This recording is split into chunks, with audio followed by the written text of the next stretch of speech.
اللہم ربی یسر ولا تعسر وتمم بالخیر وبک نستعین یا فتاح۔ حمد و صلاۃ کے بعد سامعین محترم، الحمدللہ ثم الحمدللہ، اللہ پاک کے فضل و کرم سے ہفتہ وار درس قرآن کے سلسلے میں ہم حاضر ہیں۔ حضرات محترم، ہم نے اپنے گزشتہ درس قرآن میں متقین کے بارے میں جانا کہ متقین کون لوگ ہیں، قرآن کس کے لیے ہدایت ہے۔ ہم نے اپنے گزشتہ درس قرآن میں اس کے متعلق جانا۔ سورۃ البقرہ کی آیت نمبر 3، اللہ رب العزت ارشاد فرماتا ہے الذین یؤمنون بالغیب۔ اسی آیت کا جو اگلا حصہ ہے، اللہ فرماتا ہے یقیمون الصلاۃ ویؤتون الزکاۃ۔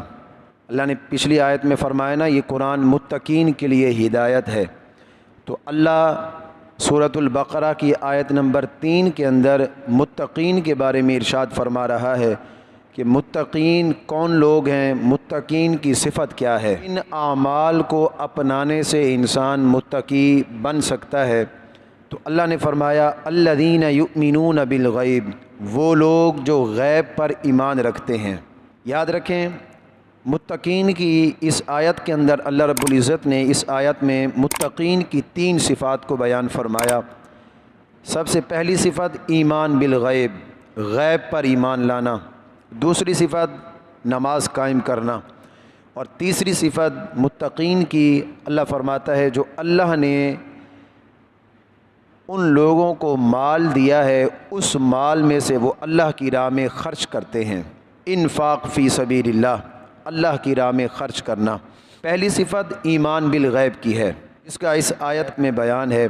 اس آیت کریمہ کی تفسیر جاننے کے لیے سب سے پہلے ہمیں ایمان اور غیب کو سمجھنا ضروری ہے کہ ایمان کسے کہتے ہیں، غیب کسے کہتے ہیں۔ ان 2 باتوں کا جاننا بے حد ضروری ہے۔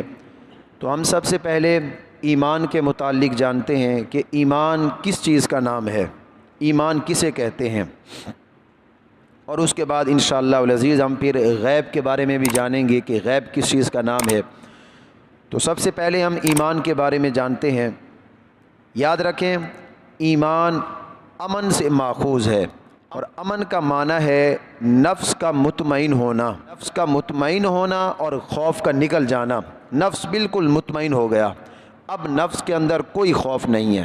امن، امانت اور امان، یہ اصل میں مصادر ہیں۔ امان انسان کی حالت امن کو کہتے ہیں۔ انسان کے پاس جو چیز حفاظت کے لیے رکھی جاتی ہے اس کو امانت کہتے ہیں۔ یاد رکھیں، ایمان کا استعمال کبھی اس شریعت کو ماننے کے لیے کیا جاتا ہے جس شریعت کو رسول اللہ صلی اللہ تعالی علیہ وسلم اللہ کی طرف سے لے کر تشریف لائے، اس شریعت کو ماننے کا نام بھی ایمان ہے، دل سے اس کی تصدیق کرنے کا نام بھی ایمان ہے۔ یہ بھی یاد رکھیں، ایمان کے ساتھ ہر اس شخص کو متصف کیا جاتا ہے کہ جو شخص نبی پاک صلی اللہ تعالی علیہ وسلم کی شریعت میں داخل ہو، درا حال ہے کہ وہ اللہ رب العزت کا اور آپ علیہ الصلوۃ والسلام کی نبوت کا اقرار کرتا ہو۔ ایمان کے ساتھ ہر اس شخص کو متصف کیا جاتا ہے جو شخص رسول اللہ صلی اللہ تعالی علیہ وسلم کی شریعت میں داخل ہو، رسول اللہ کی شریعت میں داخل ہو اس حالت میں کہ وہ اللہ کو بھی مانتا ہو اور رسول اللہ صلی اللہ تعالی علیہ وسلم کی نبوت کو بھی مانتا ہو۔ دونوں باتیں ضروری ہیں، اللہ کو بھی مانے اور اللہ کے حبیب کی نبوت کو بھی مانے، بھی ایمان کے ساتھ اس شخص کو متصف کیا جائے گا۔ ایمان کس چیز کا نام ہے، ایمان کسے کہتے ہیں؟ یاد رکھیں، ایمان تصدیق بالقلب، دل سے تصدیق کرنا، دل سے تصدیق کرنے کا نام ایمان ہے۔ اقرار باللسان، زبان سے اقرار کرنا، عمل بالارکان میں سے ہر ایک پر ایمان کا اطلاق کیا جاتا ہے۔ تصدیق بالقلب، دل سے تصدیق کرنا، اقرار باللسان، زبان سے اقرار کرنا، اور عمل بالارکان یعنی اسلام کے جو اراکین ہیں ان پر عمل کرنا، یہ ان تینوں میں سے ہر ایک پر ایمان کا اطلاق کیا جاتا ہے۔ جبریل امین رسول اللہ صلی اللہ تعالی علیہ وسلم کی خدمت میں حاضر ہوئے تو جبریل امین نے رسول اللہ صلی اللہ تعالی علیہ وسلم سے ایمان کے متعلق سوال کیا کہ یا رسول اللہ صلی اللہ تعالی علیہ وسلم، ایمان کسے کہتے ہیں؟ ایمان کس چیز کا نام ہے؟ تو آپ علیہ الصلوۃ والسلام نے فرمایا کہ ایمان یہ ہے اللہ رب العزت اور اس کے فرشتوں کو ماننا، اس کے صحیفوں کو ماننا، اس کے رسولوں کو ماننا، قیامت کو ماننا، اور ہر اچھی اور بری چیز کو تقدیر کے ساتھ وابستہ ماننا، یہ ایمان ہے۔ ان تمام باتوں کو ماننا یہ ایمان ہے۔ تو اس حدیث مبارکہ کے اندر 6 چیزوں کے ماننے کو ایمان کہا گیا۔ اللہ رب العزت کی ذات کو ماننا، اس کے فرشتوں کو ماننا، اس کے صحیفوں کو ماننا، اس کے رسولوں کو ماننا، قیامت کے دن کا اقرار کرنا، قیامت کے دن کو ماننا، اور تقدیر کو ماننا۔ 6 چیزوں کو ماننے کا نام ایمان اس حدیث کے اندر بتایا گیا۔ ایمان حقیقت میں تصدیق کا نام ہے، دل سے تصدیق کرنے کا نام ایمان ہے۔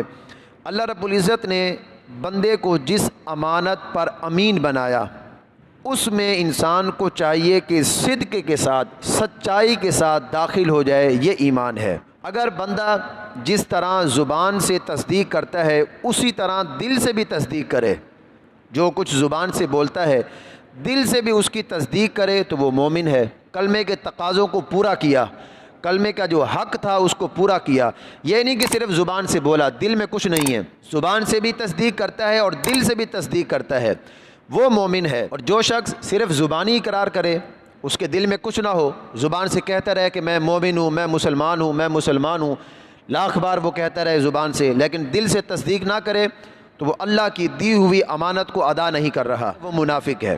اس کو منافق کہتے ہیں کہ جو زبان سے بولتا رہے لیکن دل سے اس کی تصدیق نہ کرے، وہ منافق ہے، اس کو منافق کہا جاتا ہے۔ اور جس کا یہ زعم ہے کہ تصدیق بالقلب کے بغیر صرف زبان سے اظہار کرنا ایمان ہے، جو شخص یہ کہتا ہے نا کہ ایمان صرف زبان سے اقرار کرنے کا نام ہے، دل سے بندہ تصدیق کرے یا نہ کرے، صرف زبان سے کہتا رہے کہ میں مسلمان ہوں، میں مسلمان ہوں، دل کے اندر کفری عقائد رکھے، دل کے اندر کفریہ باتیں رکھے، اگر کسی کا اس طرح کا عقیدہ ہے پھر یا تو وہ منافق ہے یا وہ جاہل ہے، مومن نہیں ہے وہ۔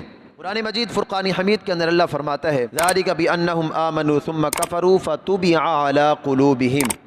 اللہ فرماتا ہے یہ اس وجہ سے ہے کہ وہ زبان سے ایمان لائے پھر انہوں نے دل کا کفر ظاہر کیا، یعنی دل سے تصدیق نہیں کی، تو ان کے دلوں پر مہر لگا دی گئی۔ یاد رکھیں لفظ مومن اللہ کی صفت ہے، اللہ کے ناموں میں سے ایک نام ہے مومن، اللہ کی صفت میں سے ایک صفت ہے، جس کا معنی ہے کہ مخلوق کو ظلم سے امن دینے والا۔ اب مخلوق کو ظلم سے امن دینے والا کون ہے؟ وہ اللہ ہے، اسی لیے اللہ کی صفت مومن ہے۔ یا اسی طرح اپنے محبوب بندوں کو عذاب سے امن میں رکھنے والا، یہ بھی اللہ کی صفت ہے۔ حضرت ابو العباس سے ایک روایت ہے کہ جب قیامت کے دن اللہ رب العزت امتوں سے اپنے رسولوں کی تبلیغ کے متعلق سوال کرے گا، اللہ امتوں سے پوچھے گا کہ بتاؤ تمہارے پاس میرے پیغمبر آئے تھے، تمہارے پاس میرے رسول آئے تھے، انہوں نے میرے بارے میں بتایا تھا تمہیں؟ تو جب اللہ اپنے پیغمبروں کے متعلق سوال کرے گا امتوں سے، اس مبارکہ کے اندر آتا ہے کہ وہ امتیں انبیاء کی تکذیب کریں گی، جھٹلا دیں گی، وہ کہیں گی ہمارے پاس تو کوئی نہیں آیا تھا، ہمیں تو کسی نے نہیں بتایا تھا۔ سابقہ امتیں جتنی بھی آئیں وہ سب کی سب تکذیب کریں گی انبیاء کی، کہیں گی ہمارے پاس تو کوئی نہیں آیا۔ تو اللہ رب العزت پھر مسلمان بندے جو اللہ کے محبوب بندے ہوں گے ان سے جب اللہ پوچھے گا کہ ہاں تم بتاؤ تمہارے پاس میرے پیغمبر آئے تھے، تو وہ پھر تصدیق کریں گے کہ یا اللہ ہاں تیرے نبی ہمارے پاس آئے تھے۔ پھر اللہ اپنے محبوب کو بلائے گا، نبی پاک صلی اللہ تعالی علیہ وسلم کو لایا جائے گا، رسول اللہ صلی اللہ تعالی علیہ وسلم سے اپنی امت کی تصدیق، رسول اللہ خود اپنی امت کی تصدیق کریں گے۔ یہ حضور کی امت کی شان، گزشتہ امتیں اپنے نبیوں کی تکذیب کر دیں گی، لیکن یہاں رسول اللہ اپنی امت کی تصدیق فرمائیں گے۔ اس وقت پھر اللہ رب العزت اپنے محبوب صلی اللہ تعالی علیہ وسلم اور آپ علیہ الصلوۃ والسلام کی امت کی تصدیق فرمائے گا۔ یہاں اللہ بھی اپنے محبوب اور اپنے محبوب کی امت کی تصدیق فرمائے گا۔ اسی تصدیق کی وجہ سے اللہ کا نام، اللہ کی صفت مومن ہے۔ ایک قول یہ بھی ہے کہ اللہ تعالیٰ اپنے بندوں سے کیے ہوئے وعدے کو پورا کرتا ہے، اس اعتبار سے مومن ہے۔ ایک قول یہ بھی ہے کہ اللہ تعالیٰ قیامت کے دن اپنے بندوں کو عذاب سے امان میں رکھے گا، امن دے گا، عذاب سے بچائے گا، اس وجہ سے اللہ کی صفت مومن ہے۔ ایمان کی تعریف کے اندر اہل قبلہ کے مذاہب کچھ مختلف اقوال ہیں، یاد رکھیں جمہور متکلمین کے نزدیک ایمان صرف اور صرف تصدیق بالقلب کا نام ہے، دل سے تصدیق کرنے کا نام ایمان ہے۔ امام ابو منصور ماتریدی جن کے ہم مقلد ہیں، جن کے ہم ماننے والے ہیں، ان کا مذہب یہ ہے کہ ایمان صرف اور صرف تصدیق بالقلب کا نام ہے، اور اقرار، زبان سے اقرار کرنا اجرائے احکام مسلمین کے لیے شرط ہے۔ یہ دونوں تعریفیں نفس ایمان کی ہیں۔ امام اعظم ابو حنیفہ کے نزدیک ایمان کے دو جز ہیں، دو جز ہیں ایمان کے۔ پہلا جز اقرار، زبان سے اقرار کرنا، دوسرا جز دل سے تصدیق کرنا۔ پہلا جز زبان سے اقرار کرنا، یہ ایمان، دوسرا جز ہے دل سے تصدیق کرنا، یہ ایمان ہے۔ تو امام صاحب کے نزدیک دونوں چیزیں ضروری ہیں، بندہ زبان سے بھی بولے کہ لا الہ الا اللہ محمد الرسول اللہ، اور دل سے بھی اس کی تصدیق کرے، دونوں باتیں ضروری ہیں۔ لیکن آپ فرماتے ہیں اقرار کے وقت اقرار جو ہے وہ ساکت ہو جاتا ہے۔ ائمہ ثلاثہ اور محدثین کے نزدیک ایمان کے 3 جز ہیں۔ پہلا جز وہ فرماتے ہیں تصدیق، دل سے تصدیق کرنا، پہلے دل سے مانے کہ ہاں اللہ ہے، وہ زبان سے بولے کہ لا الہ الا اللہ محمد الرسول اللہ، زبان سے بھی اقرار کرے، اور اگر اس کے بعد بھی ضرورت پڑے تو پھر کیا کرے، پھر وہ اپنے عمل سے بتائے، وہ نیک اعمال کرے، اللہ کو سجدہ کر کے بتائے کہ اس کے نزدیک معبود کون ہے، وہ کس کو معبود سمجھتا ہے۔